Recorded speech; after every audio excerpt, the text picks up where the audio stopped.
Hi friends, ಎಲ್ರಿಗೂ welcome back to my channel. ಹಾಗೆ ನನ್ನ ಚಾನಲ್ನ ಸಬ್ಸ್ಕ್ರೈಬ್ ಮಾಡ್ಕೊಂಡಿಲ್ಲ, ಪ್ಲೀಸ್ ನನ್ನ ಚಾನಲ್ನ ಸಬ್ಸ್ಕ್ರೈಬ್ ಮಾಡ್ಕೊಳ್ಳಿ. ಹಾಗೆ ಇವತ್ತು ಸಂಡೇ ಆಗಿರೋದ್ರಿಂದ ನನಗೆ ಮೊಸರು ಅದು ಬೇಕಾಗಿತ್ತು. ಹಾಗಾಗಿ ನಾನು ಜಪ್ಟೋದಲ್ಲಿ ಆರ್ಡ್ರ್ ಮಾಡಿದ್ದೆ. ಜಪ್ಟೋದಲ್ಲಿ ಮಾಡೋಕ್ಕೆ ಕಾರಣ ಏನಪ್ಪ ಅಂತಂದರೆ, ಅವರು 100 ರೂಪಾಯಿ ಮತ್ತು 125 ರೂಪಾಯಿ ಈ ರೀತಿ ಕೊಟ್ಟಿರ್ತಾರೆ. ಅದರಲ್ಲಿ ಮೈನಸ್ ಆಗುತ್ತೆ. ನಾವು 100 ರೂಪಾಯಿ ಮೇಲೆ ಏನು ತೊಗೋತೀವಿ ಅದರಲ್ಲಿ 125 ರೂಪಾಯಿ ಮೈನಸ್ ಆಗಿ ನಮಗೆ ಎಷ್ಟು ಕೊಡಬೇಕಾಗುತ್ತೆ, ಡೆಲಿವರಿ ಚಾರ್ಜಿಂದ ಹಿಡಿದು 20 ರೂಪಾಯಿ ಬೀಳುತ್ತೆ ಡೆಲಿವರಿ ಚಾರ್ಜು. ಹಾಗೆ ನನಗೆ 50 ರೂಪಾಯಿ ಇದೆಲ್ಲ ತೊಗೊಂಡಿದ್ದರಿಂದ 100 ರೂಪಾಯಿ ಬಿತ್ತು. ಇದು 120 ರೂಪಾಯಿದ್ದು 1 ಲೀಟರ್ ಮೊಸರು ಈ ರೀತಿ ಇದೆ ನೋಡಿ. ಚೆನ್ನಾಗಿದೆ, ಗಟ್ಟಿ ಮೊಸರು, ನನಗೆ ಇಷ್ಟ ಆಗುತ್ತೆ. ಹಾಗಾಗಿ ಇದು 120 ರೂಪಾಯಿ ಹೊರಗಡೆ. ಅದೇ 120 ರೂಪಾಯಿದಲ್ಲಿ ನನಗೆ ಮೊಸರು ತರಕಾರಿ ಎಲ್ಲ ಕೂಡ ಬಂತು. ಇದರಿಂದ ದುಡ್ಡು ಸೇವ್ ಆಯಿತು. ಹಾಗಾಗಿ ಜಪ್ಟೋದಲ್ಲಿ ಆರ್ಡ್ರ್ ಮಾಡಿದೆ. ನೀವು ಹಾಗೆ ಇವತ್ತು ಪೂಜೆ ಮಾಡಿದೆ, ಎಲ್ಲ ಕೆಲಸ ಮುಗಿಸ್ಕೊಂಡು ಪೂಜೆ ಮಾಡಿದೆ. ಹಾಗೆ ಬೆಳಗ್ಗೆಗೆ ಅಂತ ನಾನು ಇವತ್ತು ಜೀರಾ ರೈಸ್ ಮಾಡ್ತಾಯಿದ್ದೀನಿ. ಈ ಜೀರಾ ರೈಸ್ಗೆ ನಾನು ಸಪ್ರೇಟಾಗಿ ಅನ್ನನ ಕುದಿಸ್ಕೊಂಡಿದ್ದೀನಿ, ಯಾಕಂದರೆ ಪಲಾವ್ ರೀತಿ ಮಾಡ್ತಾಯಿಲ್ಲ ನಾನು. ಹಾಗೆ ಒಂದು ಸ್ವಲ್ಪ ಕಡಾಯಿಯಲ್ಲಿ ಒಂದು ಸ್ವಲ್ಪ ಎಣ್ಣೆ ಹಾಕಿ, ಜೀರಿಗೆ ಹಾಕಿ, ಅದಾದಮೇಲೆ ಕರಿಬೇವು ಹಾಕಿ, ಒಂದು ಸ್ವಲ್ಪ ಮಸಾಲೆಗೆ ಒಂದು ಸ್ವಲ್ಪ ಸ್ಮೆಲ್ ಬರಲಿ ಅಂತ ನಾನು ಒಂದು ಅರ್ಧ ಚಕ್ಕೆನ ಮತ್ತು ಒಂದು ಅರ್ಧ ಕಲ್ಲುನ ಹಾಕ್ಕೊಂಡ್ಬಿಟ್ಟು ಎಣ್ಣೆಯಲ್ಲಿ ಫ್ರೈ ಮಾಡ್ಕೊಂಡಿದ್ದೀನಿ. ಹಾಗೆ ಮೆಣಸಿನ್ಕಾಯಿ, ಈರುಳ್ಳಿ ಹಾಕಿ ಎಣ್ಣೆಯಲ್ಲಿ ಫ್ರೈ ಮಾಡ್ಕೊಂಡಾದ್ಮೇಲೆ ರುಚಿಗೆ ತಕ್ಕಷ್ಟು ಉಪ್ಪು ಹಾಕ್ಕೊಳ್ರಿ. ಹಾಗೆ ಸಪ್ರೇಟಾಗಿ ಬೇಯಿಸಿಟ್ಟಿದ್ನಲ್ಲ ಅನ್ನನ, ಅದನ್ನು ಹಾಕ್ಕೊಂಡ್ಬಿಟ್ಟು ಇವಾಗ ಒಗ್ಗರಣೆ ಕೊಟ್ಟಿದ್ದೀನಿ. ಇವಾಗ ಹಾಕ್ಕೊಂಡ್ಬಿಟ್ಟು ಚೆನ್ನಾಗಿ ಕಲಿಸ್ಕೊಂಡು ಒಂದು ಸ್ವಲ್ಪ ಬಿಸಿ ಆದಮೇಲೆ ಬಂದ್ ಮಾಡ್ತಾಯಿದ್ದೀನಿ. ಇದಕ್ಕೆ ಮತ್ತೇನು ಮಸಾಲೆ ಬಳಸಿಲ್ಲ. ನೀವು ಕೂಡ ಬೇಕಾದರೆ ಜೀರಾ ರೈಸ್ ಮಸಾಲ ಕೂಡ ಯೂಸ್ ಮಾಡ್ಬೋದು. ಇವಾಗ ಲಾಸ್ಟಲ್ಲಿ ಕೊತ್ತಂಬರಿ ಹಾಕಿ ಇವಾಗ ನಾಷ್ಟ ಕೂಡ ರೆಡಿ ಆಯಿತು. ಸಿಂಪಲ್ಲಾಗಿ ಪಟಾಪಟ್ ಇವತ್ತು ಜೀರಾ ರೈಸ್ ರೆಡಿ ಆಯಿತು. ನೀವು ಮನೇಲಿ ಒಮ್ಮೆ ಟ್ರೈ ಮಾಡಿ ನೋಡಿ. ನಮಗೆ ನಾಷ್ಟಕ್ಕೆ ಇವತ್ತು ಜೀರಾ ರೈಸೇ ತಿಂದ್ಬಿಟ್ಟು ರೆಡಿ ಆದ್ವಿ. ಯಾಕಂದರೆ ನಾವು ನಮ್ಮ ಯಜಮಾನ್ರ ಫ್ರೆಂಡ್ದು ಫಂಕ್ಷನ್ ಇತ್ತು ಕಳ್ಕುಪ್ಸ, ಅಲ್ಲಿಗೆ ಹೋಗಿದ್ವಿ. ಹಾಗಾಗಿ ರೆಡಿಯಾಗಿ ಅಲ್ಲಿಗೆ ಹೋಗಿ ಫಂಕ್ಷನ್ ಮುಗಿಸ್ಕೊಂಡು ಅಲ್ಲೇ ಸಮೀಪ ಇತ್ತು Jayanagar 4th cross commercial street, ಅಲ್ಲಿಗೆ ಹೋಗಿ ಶಾಪಿಂಗ್ ಮಾಡಿಕೊಂಡು ಬಂದ್ವಿ. ಇವತ್ತು ಸಂಡೇ ಆಗಿರೋದ್ರಿಂದ ಸ್ವಲ್ಪ ರಶ್ಶೇ ಇತ್ತು. ಅಷ್ಟೊಂದು ರಶ್ ಅಂತ ಏನು ಅನಿಸ್ಲಿಲ್ಲ. ನನ್ನ ಮಗಳಿಗೆ ತಲೆ ಕಟ್ಟಿದ್ದೆ, ಯಾಕಂದರೆ ಮಳೆ ಬರೋ ವಾತಾವರಣ ಇತ್ತು, ತಂಪಾಗಿತ್ತು ಅಂತ, ಕಿವಿಯೆಲ್ಲ ಬೆಚ್ಚಗಿರಲಿ ಅಂತ ಕಟ್ಟಿದ್ದೆ.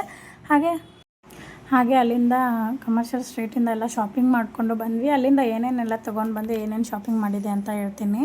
ಫ್ರೆಂಡ್ಸ್, ಇವತ್ತು ನಾನು ಕಮರ್ಷಿಯಲ್ ಸ್ಟ್ರೀಟಿಗೆ ಹೋಗಿದ್ನಲ್ಲ, ಅಲ್ಲಿ ಏನೇನು ತಂದ್ವಿಪ್ಪ ಅಂತಂದರೆ, ನನ್ನ ಮಗಳಿಗೆ ಮೊದಲಾಗಿ ಒಂದು ಜೊತೆ ಚಪ್ಪಲಿ ತಂದೆ. ಹಾಗೆ ನನಗೂ ಒಂದು ಜೊತೆ ಚಪ್ಪಲಿ ತೊಗೊಂಡು ಬಂದೆ. ಇದು ಅವ್ರು ಹೇಳಿದ್ದು 270, ನಾನು ಕೊಟ್ಟಿರೋದು 200. ಹಾಗೆ ಅಲ್ಲೇ ಹೊಲಿದ್ಬಿಟ್ಟು ಅಲ್ಲೇ ಇದನ್ನು ಮಾಡ್ತಾರೆ, ಮಾರಾಟ ಮಾಡ್ತಾರೆ. ಇದನ್ನ ಅಲ್ಲೇ ಹೊಲಿದು ಅಲ್ಲೇ ವ್ಯಾಪಾರ ಮಾಡ್ತಾರೆ. ಅಂದರೆ ಅಲ್ಲೇ ಇಟ್ಟಿದ್ರು. ಬಟ್ಟೆ ಅಂತೂ ಸ್ಮೂತಾಗಿದೆ. ಇದು ಪೇಟಿ ಕೊಡ್ತಾರೆ, ಅಂದರೆ ಫ್ರಾಕ್ ಥರ ಇದೆ, ಚೆನ್ನಾಗಿದೆ. ಕಾಟನ್ ಬಟ್ಟೆ ಇದು ಕಾಟನ್ ಬಟ್ಟೆ. ಇದು ಚೆನ್ನಾಗಿದೆ, ಬಟ್ಟೆನೂ ಚೆನ್ನಾಗಿದೆ. ಅವ್ರು ಹೇಳಿದ್ದು 250 ರೂಪಾಯಿ ಜೊತೆಗೆ ಅಂತ ಹೇಳಿದ್ದು. ನಾವು 200 ರೂಪಾಯಿಗೆ 3 ತೊಗೊಂಡು ಬಗೆಹರಿಸಿ ತೊಗೊಂಡು ಬಂದ್ವಿ. ಯಾವುದೇ ಕಮರ್ಷಿಯಲ್ ಸ್ಟ್ರೀಟಿಗೆ ಹೋದ್ರೂ ನಾವು ಬಗೆಹರಿಸ್ಬೇಕಾಗುತ್ತೆ. ಯಾಕಂದರೆ ಅವ್ರು ಹೇಳಿದ ರೇಟಿಗೆ ತರೋಕ್ಕಾಗಲ್ಲ. ಇದು ಮೊದಲೇ ಬೆಂಗಳೂರಲ್ಲಿ ಕಮರ್ಷಿಯಲ್ ಸ್ಟ್ರೀಟಿಗೆ ಯಾರಾದರೂ ಬಂದ್ರೂ ಕೂಡ ಅವ್ರು ಹೇಳಿದ ರೇಟಿಗೆ ತೊಗೋಬೇಡ್ರಿ, ಅಂದರೆ ಬಗೆಹರಿಸ್ಬಿಟ್ಟು ತೊಗೊಳ್ರಿ ಅಂತ ಹೇಳ್ತೀನಿ. ಹಾಗೆ ನಾನು ಇದು ಪ್ಯಾಂಟ್ ತೊಗೊಂಡು ಬಂದೆ. 3 ಪ್ಯಾಂಟಿಗೆ 500 ರೂಪಾಯಿ ಅಂತೆ, 1 ಪ್ಯಾಂಟಿಗೆ 200 ರೂಪಾಯಿ ಅಂತ ಮಾರ್ತಿದ್ರು. ನಾನು 500 ರೂಪಾಯಿಗೆ 3 ಪ್ಯಾಂಟು ಅಂತ ಬಗೆಹರಿಸಿ ತೊಗೊಂಡು ಬಂದೆ. ಇದು ಕ್ವಾಲಿಟಿ ಕೂಡ ಚೆನ್ನಾಗಿದೆ, ದಪ್ಪ ಬಟ್ಟೆ ಇದೆ. ಈ ರೀತಿ ಪ್ಯಾಂಟ್ ತೊಗೊಂಡು ಬಂದೆ. 1 2 3 ಪ್ಯಾಂಟ್ ತೊಗೊಂಡೆ. ಇದು 500 ರೂಪಾಯಿ. ಇದು 200 ರೂಪಾಯಿಗೆ 3 ತೊಗೊಂಡು ಬಂದೆ ನನ್ನ ಮಗಳಿಗೆ. ಹಾಗೆ ಪ್ಯಾಂಟ್ ತೊಗೊಂಡು ಬಂದೆ ನನ್ನ ಮಗಳಿಗೆ. ಪ್ಯಾಂಟ್ ತೊಗೊಂಡು ಬಂದೆ. ಇದು 200 ರೂಪಾಯಿಗೆ, ಅಂದರೆ 50 ರೂಪಾಯಿಗೆ 1, 200 ರೂಪಾಯಿಗೆ 4, ಇದು 5 ಮಾಡಿಕೊಡಿ ಅಂತಂದರೆ ತಗೊಡ್ಲಿಲ್ಲ ಅವರು. ಕ್ವಾಲಿಟಿನೂ ಸಖತ್ತಾಗಿದೆ. ಪ್ಯಾಂಟು ಇರಲಿಲ್ಲ ಅವಳಿಗೆ, ಹಾಗಾಗಿ 2 ಸಾಕು. ಇವಾಗ ಸದ್ಮಟ್ಟಿಗೆ ಇದ್ದಾವೆ, ಒಂದು ಸ್ವಲ್ಪ ಡಿಮಾರ್ಟಲ್ಲಿ ತಂದಿದ್ದಾವೆ. ಡಿಮಾರ್ಟಲ್ಲಿನೂ ಕ್ವಾಲಿಟಿ ಚೆನ್ನಾಗಿತ್ತು. ಅಲ್ಲಿ 79 ರೂಪಾಯಿಗೆ 1 ಪ್ಯಾಂಟು ಡಿಮಾರ್ಟಲ್ಲಿ. ಇವಾಗ ತಂದಿಲ್ಲ, ಮೊದಲೇ ತಂದಿದ್ದು. ಹಾಗಾಗಿ 2 ಪ್ಯಾಂಟ್ ತೊಗೊಂಡೆ. 50 ರೂಪಾಯಿಗೆ 1 ಅಂತ ಇವು ಪ್ಯಾಂಟು. ಚೆನ್ನಾಗಿದೆ ಕ್ವಾಲಿಟಿನೂ ಕೂಡ. ಮತ್ತು ಇದು ಶಾರ್ಟ್ಸ್ ತೊಗೊಂಡು ಬಂದೆ ಅವಳಿಗೆ. ಇದು ಕೂಡ ಅಷ್ಟೇ 100 ರೂಪಾಯಿಗೆ 3. ಹಾಗೆ ಶ್ರಗ್ ತೊಗೊಂಡೆ. ಈ ಶ್ರಗ್ನ 100 ರೂಪಾಯಿಗೆ 1 ಅಂತ ಹಚ್ಚಿರ್ತಾರೆ. ಎಲ್ಲ ಸುರಿ ಬಿಟ್ಟಿರ್ತಾರೆ ಒಂದೇ ಕಡೆ. ನಮ್ಗೆ ಯಾವ್ದು ಬೇಕು ನಾವೇ ಆರಿಸ್ಕೋಬೇಕು. ಹಾಗೆ ನಮ್ಗೆ ಯಾವುದು ಸೈಜಿಗೆ ಇದು ಆಗುತ್ತೆ ಅಂತ ನೋಡಿಕೊಂಡು ತೊಗೊಂಡು ಬರಬೇಕಾಗುತ್ತೆ. ಇದು 100 ರೂಪಾಯಿಗೆ 1. ಇವು 2 ತೊಗೊಂಡು ಬಂದೆ. ತೊಗೊಂಡೆ. ಮತ್ತು ಅವಳು ನಾಯಿಯಲ್ಲಿ ಎಲ್ಲ ಗೊಂಬೆಗಳನ್ನ ಇಟ್ಟಿರ್ತಾರಲ್ಲ ಅಡ್ಡಾಡ್ಬೇಕಾದ್ರೆ ಅಲ್ಲೇ, ಹಾಗಾಗಿ ಇವಳು ನನ್ನ ಮಗಳು ಬಿಡಲಿಲ್ಲ, ಬೇಕು ಅಂತ ಅಂದ್ಲು ಗೊಂಬೆನ. ಇದು ಅವಳಿಗೆ ನಾಯಿ ಮರಿ ಅಂದರೆ ತುಂಬ ಇಷ್ಟ. ಹಾಗಾಗಿ ಬೋಬೋ ಬೇಕು ಅಂದ್ಲು. ಇದೊಂದು ತೊಗೊಂಡು ಬಂದ್ವಿ. ಇದು ಎಷ್ಟು 200 ರೂಪಾಯಿ ತೊಗೊಂಡು ಬಂದ್ವಿ. ಅವ್ರು 300 ಹೇಳಿದ್ರು, 200 ರೂಪಾಯಿಗೆ ಮಾಡಿ ತೊಗೊಂಡು ಬಂದ್ವಿ. ಮತ್ತು ಬ್ಯಾಗ್ ತೊಗೊಂಡೆ, ನಮ್ಮ ಮಮ್ಮಿಗೊಂದು ನನಗೊಂದು ಅಂತ 2 ಬ್ಯಾಗ್ ತೊಗೊಂಡಿದ್ದೀನಿ. ಸೈಡ್ ಬ್ಯಾಗು ಈ ರೀತಿ ಇದ್ದಾವೆ, ಚೆನ್ನಾಗಿದ್ದಾವೆ. ಕ್ವಾಲಿಟಿನೂ ನಮ್ಮ ದುಡ್ಡು ಎಷ್ಟು ಕೊಟ್ಟಿರ್ತೀವಿ ಅಷ್ಟು ಕ್ವಾಲಿಟಿ ಸಿಗುತ್ತೆ, ಚೆನ್ನಾಗಿದೆ. ಒಂದೊಂದಂತರೂ ದುಡ್ಡಿಗೆ ಕೊಟ್ಟಿದ್ದಕ್ಕಿಂತ ಹೆಚ್ಚಿನ ಕ್ವಾಲಿಟಿನೂ ಇರುತ್ತೆ, ಒಂದೊಂದಂತರೂ ವರ್ಸ್ಟ್ ಅಂತಲೇ ಹೇಳ್ಬೋದು. ಹೇಳೋಕ್ಕೆ ಬರೋಲ್ಲ, ನಾವು ಕ್ವಾಲಿಟಿ ನೋಡಿ ಚೆನ್ನಾಗಿರೋದನ್ನು ತೊಗೊಂಡು ಬರಬೇಕು. ಮತ್ತು ಕಮರ್ಷಿಯಲ್ ಸ್ಟ್ರೀಟಿಗೆ ಹೋದರೆ ಅವ್ರು ಹೇಳಿದ ರೇಟಿಗಂತೂ ತೊಗೊಳಕ್ಕೆ ಹೋಗಬೇಡ್ರಿ, ಬಗೆಹರಿಸ್ಬಿಟ್ಟು ತೊಗೊಂಡು ಬರ್ರಿ ಅಂತ ಹೇಳ್ತೀನಿ. ಯಾಕಂದರೆ ನಮ್ಮ ಕ್ವಾಲಿಟಿದು ನಮ್ಗೆ ಯಾವ್ದು ಬೇಕೋ ಅದು ನಮ್ಗೆ ಎಷ್ಟು ನಿಲ್ಲುತ್ತೆ ಅಷ್ಟು, ಅಂದರೆ ಎಷ್ಟು ಗಿಟ್ಟುತ್ತೆ ಅಷ್ಟು ಬಗೆಹರಿಸ್ಬಿಟ್ಟು ತೊಗೊಂಡು ಬರಬೇಕಾಗುತ್ತೆ. ಇಷ್ಟು ನಾನು ಕಮರ್ಷಿಯಲ್ ಸ್ಟ್ರೀಟಲ್ಲಿ ತೊಗೊಂಡಿರೋದು, ಮತ್ತೇನು ಜಾಸ್ತಿ ತೊಗೊಂಡಿಲ್ಲ. ಇದೆಲ್ಲ ಬೇಕಾಗಿರೋದು, ಹಾಗಾಗಿ ತೊಗೊಂಡು ಬಂದ್ವಿ. ಹಾಗೆ ಅಲ್ಲಿ ಫ್ರೂಟ್ಸ್ ಇಟ್ಟಿದ್ರು, ಇದು ಬೆಳ್ಳುಳ್ಳಿಕಾಯಿ. ಇದು ನಮ್ಮ ಕಡೆ ಎಲ್ಲ ದೀಪಾವಳಿಗೆ ಈ ಥರ ಸಿಗುತ್ತೆ ಇದು ಗಿಡದಲ್ಲಿ.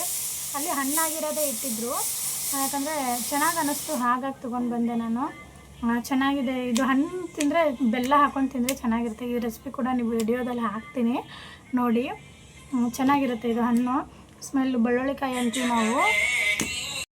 ಇಷ್ಟು ನಾನು ಕಮರ್ಷಿಯಲ್ ಸ್ಟ್ರೀಟಲ್ಲಿ ಎಲ್ಲ ಶಾಪಿಂಗ್ ಮಾಡಿರೋದು. ಹಾಗೆ ಒಂದು ಸ್ವಲ್ಪ ನಾನು ಊರಿಗೂ ಹೋಗ್ತಾಯಿದ್ದೆ ಇವಾಗ, ಯಾಕಂದರೆ ಒಂದು ಸ್ವಲ್ಪ ಮದುವೆ ಇದೆ ಊರಲ್ಲಿ, ಹಾಗಾಗಿ ಮದುವೆಗೆ ಹೋಗ್ತಾಯಿದ್ದೆ. ಇರದೇ ಇರೋದು ತೊಗೊಂಡು ಬಂದೆ ಅಷ್ಟೇ. ಅಂದರೆ ನಾವು ಹೋಗಿದ್ವಲ್ಲ ಅಲ್ಲಿ, ಅಂದರೆ ಫಂಕ್ಷನಿಗೆ ಹೋಗಿದ್ವಿ ನಾವು ಒಂದು. ಆ ಫಂಕ್ಷನಿಗೆ ಹೋದಾಗ ಅಲ್ಲೇ ಬರೋ ರೂಟಲ್ಲೇ ಇತ್ತು ಇದು ಜಯನಗರ, ಹಾಗಾಗಿ ಅಲ್ಲೇ ಹತ್ರನೂ ಆಗಿತ್ತು, ಅಲ್ಲಿಂದ 5 ಕಿಲೋಮೀಟರ್ ಇತ್ತು. ಹಾಗಾಗಿ ತೊಗೋಬೇಕಾಗಿತ್ತಲ್ಲ, ಹೋಗಲೇಬೇಕು ಅಂತ ಮತ್ತೆ ಒಂದು ಸ್ವಲ್ಪ ತೊಗೊಂಡು ಬಂದೆ. ಅಲ್ಲಿ ಹೋಗಿ ಇಷ್ಟು ತೊಗೊಂಡು ಬಂದಿದ್ದೀನಿ. ಮತ್ತು ಯಾವುದೇ ಕಮರ್ಷಿಯಲ್ ಸ್ಟ್ರೀಟಿಗೆ ಹೋದರೂ ನಾನು ಜಯನಗರದಲ್ಲಿ ಇದು ಫಸ್ಟ್ ಟೈಮ್ ಹೋಗಿರೋದು. ಅಲ್ಲಿ ಫಸ್ಟ್ ಟೈಮ್ ನನಗೆ ಎಕ್ಸ್ಪೀರಿಯೆನ್ಸ್ ಆಗಿರೋದು. ಯಾಕಂದರೆ ಮಲ್ಲೇಶ್ವರಮು, ಚಿಕ್ಕಪೇಟೆ ಇದಕ್ಕಿಂತನೂ ಚೆನ್ನಾಗಿ ಅನ್ನಿಸ್ತು, ಆದರೆ ಜಾಸ್ತಿ ರೇಟ್ ಅನ್ನಿಸ್ತು. ಚಿಕ್ಕಪೇಟೆಯಲ್ಲಿ ಇನ್ನೂ ಕಡಿಮೆ ರೇಟಿಗೆಲ್ಲ ಸಿಗುತ್ತೆ. ನಾವು ಶಾಪಿಂಗ್ ಎಲ್ಲ ಮಾಡೋಕ್ಕೆ ಹೋಗಿದ್ವಲ್ಲ, ನಮ್ಮದು ಅಲ್ಲಿ ಒಂದು ಫಂಕ್ಷನ್ ಇತ್ತು. ಒಂದೊಂದು ಫಂಕ್ಷನ್ ಮುಗಿಸ್ಕೊಂಡು ಅಲ್ಲಿಂದ ಅಲ್ಲಿಗೆ ಹತ್ತಿರ ಇತ್ತು ಜಯನಗರ 4th ಕ್ರಾಸು, ಅಲ್ಲಿಂದ ಅಲ್ಲಿಗೆ ಹತ್ತಿರ ಇತ್ತು. ಹಾಗಾಗಿ ಬರೋ ರೂಟಲ್ಲಿನೇ ಇತ್ತಲ್ಲ, ಹಾಗಾಗಿ ಹೋಗ್ಬಿಟ್ಟು ನಾನು ತೊಗೊಳ್ಳೋದೂ ಇತ್ತು. ತೊಗೊಂಡ್ಬಿಟ್ಟು ಈ ಕಡೆ ಬಂದ್ವಿ. ಮನೆಗೆ ಬಂದು ನನ್ನ ಮಗಳನ್ನೂ ಕೂಡ ಗಾಡೀಲಿ ಹೋಗಿದ್ವಲ್ಲ ಬೈಕಲ್ಲಿ, ಹಾಗಾಗಿ ನಿದ್ದೆನೂ ಇರಲಿಲ್ಲ. ಅವಳನ್ನ ಮಲಗಿಸಿ ದೇವ್ರ ದೀಪ ಹಚ್ಚಿ ಎಲ್ಲ ಕೆಲಸ ಮಾಡಿ ಮುಗಿಸಿದ್ದೀನಿ. ಇವಾಗ ಎಲ್ಲ ಕೆಲಸನೂ ಆಯಿತು. ಹಾಗೆ ಇದನ್ನ ನಾನೇನೇನು ಶಾಪಿಂಗ್ ಮಾಡಿದ್ದೀನಿ ಎಲ್ಲ ನಿಮಗೆ ಹೇಳಿದ್ದೀನಿ. ಹಾಗೆ ನೀವು ಯಾವುದೇ ಡ್ರೆಸ್ ತೊಗೊಳ್ಳಿ, ಏನೇ ತೊಗೊಳ್ಳಿ, ಕ್ವಾಲಿಟಿ ನೋಡಬೇಕು. ಹಾಗೆ ಅವ್ರು ಹೇಳಿರೋ ರೇಟಿಗೆ ತೊಗೊಳಕ್ಕೆ ಹೋಗಬಾರ್ದು. ಅವ್ರು ಹೇಳಿರೋ ರೇಟ್ಗೆ ಸ್ವಲ್ಪ ಕಡಿಮೆ, ನಮಗೆ ಎಷ್ಟು ವರ್ತ್ ಅನಿಸುತ್ತೆ ಕ್ವಾಲಿಟಿ ಇದ್ದರೆ ಅವ್ರು ಹೇಳಿದ ರೇಟನ್ನು ಕೊಡ್ಬೋದು. ಒಬ್ಬೊಬ್ರು ನಂಬಿಕೆ ಇಟ್ಟು ವ್ಯಾಪಾರ ಮಾಡ್ತಿರ್ತಾರೆ, ಒಬ್ಬೊಬ್ಬರು ನಂಬಿಕೆ ಇರೋಲ್ಲ ಅಂಗಡಿಯವ್ರ ಮೇಲೆ. ಅದರಲ್ಲಿ ಈ ಸಿಟಿಲಂದರೆ ಹೇಳೋಕ್ಕೆ ಬರೋಲ್ಲ, ಜಾಸ್ತಿ ಮೋಸ ನಡೀತಿರುತ್ತೆ ವ್ಯಾಪಾರದಲ್ಲಿ. ಹಾಗಾಗಿ ನಮಗೆ ಎಷ್ಟು ಗಿಟ್ಟುತ್ತೋ ಅಷ್ಟು ಬಗೆಹರಿಸ್ಬಿಟ್ಟು ತೊಗೋಬೇಕಾಗತ್ತೆ. ಹಾಗೆ ನಾನು ಇಷ್ಟೆಲ್ಲ ಶಾಪಿಂಗ್ ಮಾಡ್ಕೊಂಡು ಬಂದಿದ್ದೀನಿ. ನಂದು ಇವತ್ತಿನ ವ್ಲಾಗ್ ಇಷ್ಟ ಆಗಿರುತ್ತೆ. ಹಾಗೆ ನನ್ನ ಚಾನಲ್ನ ಯಾರು ಸಬ್ಸ್ಕ್ರೈಬ್ ಮಾಡ್ಕೊಂಡಿಲ್ಲ, ಪ್ಲೀಸ್ ನನ್ನ ಚಾನಲ್ನ ಸಬ್ಸ್ಕ್ರೈಬ್ ಮಾಡಿಕೊಡ್ರಿ, ಲೈಕ್ ಮಾಡಿ, ಶೇರ್ ಮಾಡಿ, ಕಮೆಂಟ್ ಮಾಡಿ. ಹಾಗೆ ನನಗೆ ಯಾವ್ದ್ಯಾವುದು ಅಡುಗೆ ರೆಸಿಪಿಗಳೆಲ್ಲ ಗೊತ್ತಿರುತ್ತೆ, ಸ್ವೀಟ್ ರೆಸಿಪಿಗಳೆಲ್ಲ ಗೊತ್ತಿರುತ್ತೆ, ನನ್ನ ಚಾನಲಲ್ಲಿ ಬರ್ತಾ ಇರುತ್ತೆ. ಹಾಗೆ ನನ್ನ ಚಾನಲ್ನ ಯಾವಾಗಲೂ ನೋಡ್ತಾ ಇರಿ ಅಂತ ಹೇಳ್ತಾ ಇವತ್ತಿನ ನನ್ನ ವ್ಲಾಗ್ನ ಇಲ್ಲಿಗೆ ಮುಗಿಸ್ತಾ ಇದ್ದೀನಿ. Thank you for watching.